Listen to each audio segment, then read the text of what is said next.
Hindi binibilang ang pinsala o gastos.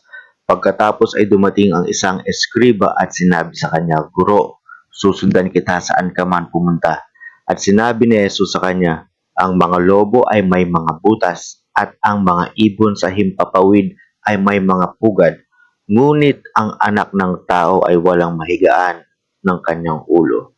Mababasa po yan sa Matthew chapter 8 verse 19 hanggang 20. O Panginoon naming Ama sa langit, marami pong salamat po Panginoon na binigyan niyo kami ng pagkakataon na inyong maturuan. At Panginoon, tunay Panginoon kayo makapangyarihan at napakabait Panginoon at binigyan niyo kami ng bagong buhay ngayong umaga, bagong gising po Panginoon at pahinga kagabi at pinotektahan niyo po kami. Panginoon, naway kami ay bigyan niyo po ng lakas ng loob na laging gawin ang lahat ng tama ng buong puso para sa inyo, para po kayo po ay aming luwalhatiin at tulungan niyo po kami na maintindihan po ang devotion po na ito. Lord, sana po ay talagang patatagin niyo po ang pananampalataya ng mga kapatid ko po na mga Kristiyano. And we pray all this, Lord, in Jesus' name. Amen. Walang talaan na binilang ang sabik na eskriba at ang halaga ng pagiging disipulo kapag isinalang-alang ang iba't ibang pinsala o gastos tulad ng pagtanggi sa sarili, kawalan ng tirahan at marahil pagdurusa, nawawala ang lalaki.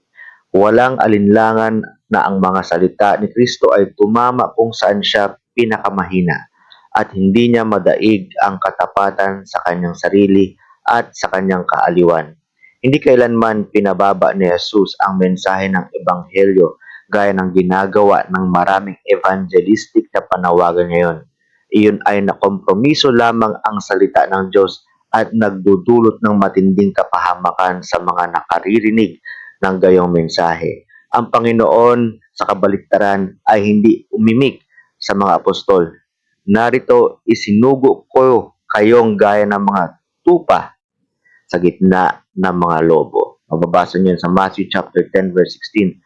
At ipinagpatuloy niya ang tonong iyan sa pagtatapos ng kanyang ministeryo. Ang mga bagay na ito ay sinalita ko sa inyo upang kayo ay hindi matisod. Itatakwil nila kayo sa sinagoga, ngunit darating ang oras para isipin ng sinumang pumatay sa inyo na nag-aalok siya ng paglilingkod sa Diyos. Mababasa niyo po yan sa John chapter 16, verse 1 and 2. Hindi rin nagpatinag si Pablo sa mga mahigpit na salita ng paalala na lahat ng nagnanais na mamuhay ng may kabanalan kay Kristo Jesus ay pag-uusig. Mababasa po yan sa 2 Timothy chapter 3 verse 12. Ang pagkilala at pagsunod kay Hesus Kristo ay kinabibilangan ng mga kilig at saya na hindi katulad ng iba, ngunit hindi sila ang uri ng mauunawaan o pahalagahan ng mundo. Ang pamumuhay ng Kristiyanong buhay ay hindi lamang pagdaragdag kay Jesus sa iyong sariling pamumuhay, ngunit ito ay nagsasangkot ng pagtalikod sa iyong mga paraan para sa Kanya at pagiging handang bayaran ang halagang maaaring kailangan niya. Tanungin ang iyong sarili. Ano ang ilan sa mga pangunahing halaga ng pagiging disipulo sa iyong sariling buhay?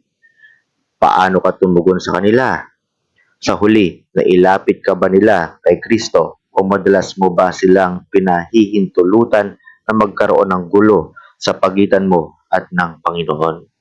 O Panginoon naming Ama sa langit, tunay Panginoon na napakaganda po na inyong salita. Masakit man ito Panginoon, ngunit salamat po sa paalala sa aming mga tunay na nanampalataya na ito po ang talagang tunay na kabuluhan ng aming pagbigay po ng aming buhay sa inyo na napakalaking halaga ang hinihiling niyo po dito. Panginoon, naway wala pong maloko na ibang mga tao sa madaling paraan na pagtanggap sa inyo bilang Panginoon, kundi sana po Panginoon lahat ng tao ay marinig ang tunay na turo na mahirap po at malaki po ang hinihingi na pagpunta po o pagtanggap po sa inyo bilang Panginoon dahil po ibibigay po namin ang lahat namin para sa inyo. Kayo na po ang mamayari sa amin. Ngunit Panginoon, salamat po Panginoon na binibigyan niyo kami ng maraming mga pribilehiyo bilang Kristiyano na gawin ang mga bagay para sa inyo at mga blessings na binibigay niyo po sa amin sa pang-araw-araw. At Lord, we pray all this in Jesus' name. Amen. Ulit po, itong mga devotion na po na ito ay galing po sa gty.org. Ang nakalagay po doon ay English. Itinatranslate lang po natin sa Tagalog. Itong devotion na ginagamit natin ay galing po doon sa Life of Christ.